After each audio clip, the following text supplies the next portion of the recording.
Dr. Ahluwalia is one of the architects of the National Skills Mission, and the Planning Commission under him is a key stakeholder in the National Skill Agenda.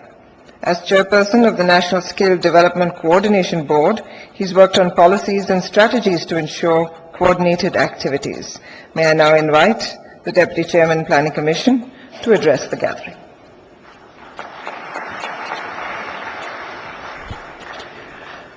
Honorable Finance Minister Shri P. Chidambaramji, Honorable Minister for Rural Development Shri Jairam Ramesh, Chairman of the National Skill Development Agency and Advisor to PM on Skill Development Shri S. Ramadurai, Secretary Economic Affairs Shri Arvind Mayaram, distinguished participants including Chairman of Sector Skill Councils, and ladies and gentlemen.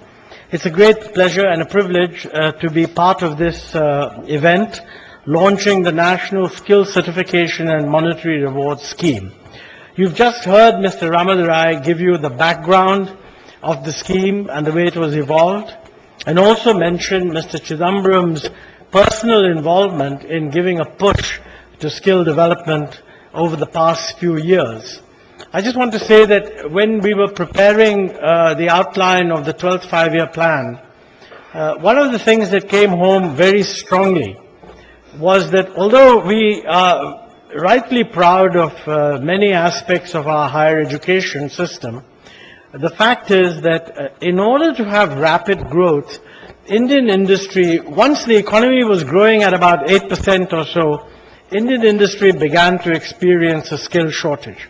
Now, we are going through a temporary slowdown, that's not a secret, but we are very confident that the faster growth is going to come back.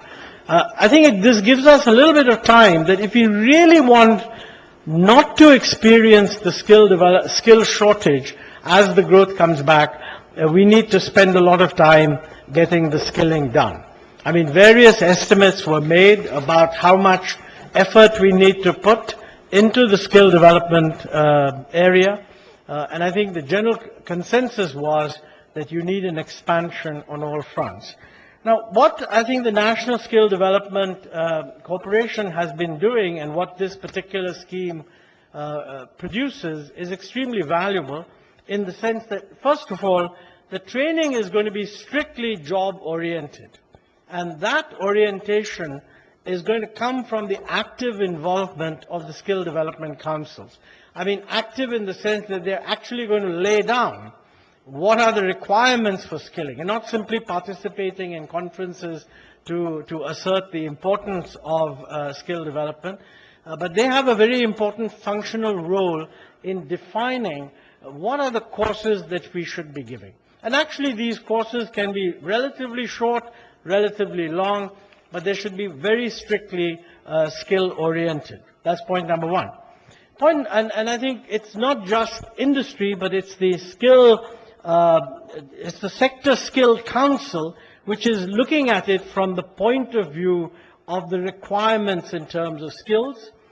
Another important difference is that the delivery of skills is not through established governmental organizations. I mean, they can also be doing it, but it's a relatively open architecture. So, as a matter of fact, if some private supplier of skills, having looked at what the sector skill development skill councils have emphasized as the necessary skills, wants to put forward a system of training people, they can get certified in a particular way and start doing so. So it's an open architecture. We're not looking at a fixed number of institutions which then have to be motivated. We're actually creating an environment for people to enter the training space. I think that's very important.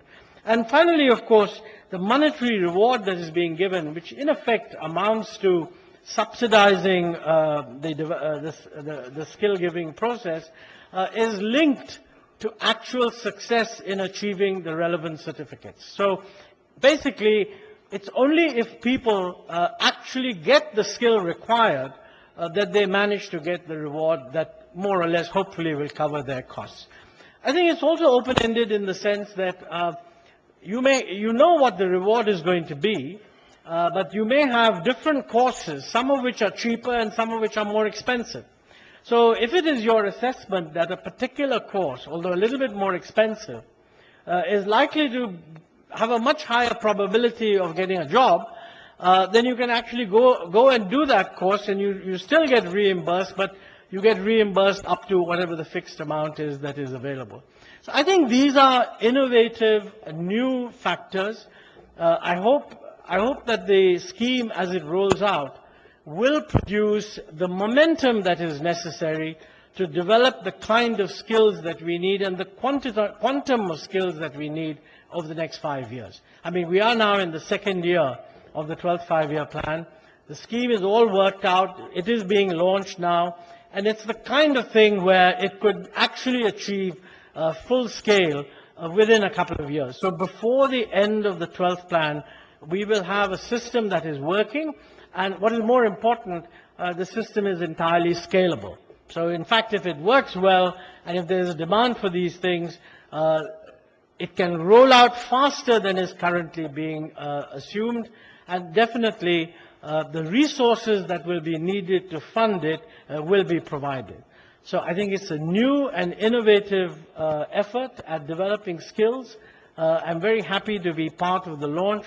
Thank you very much for inviting me.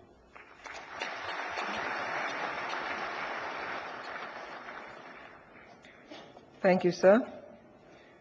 Shri Jairam Ramesh is a great proponent of skill development. As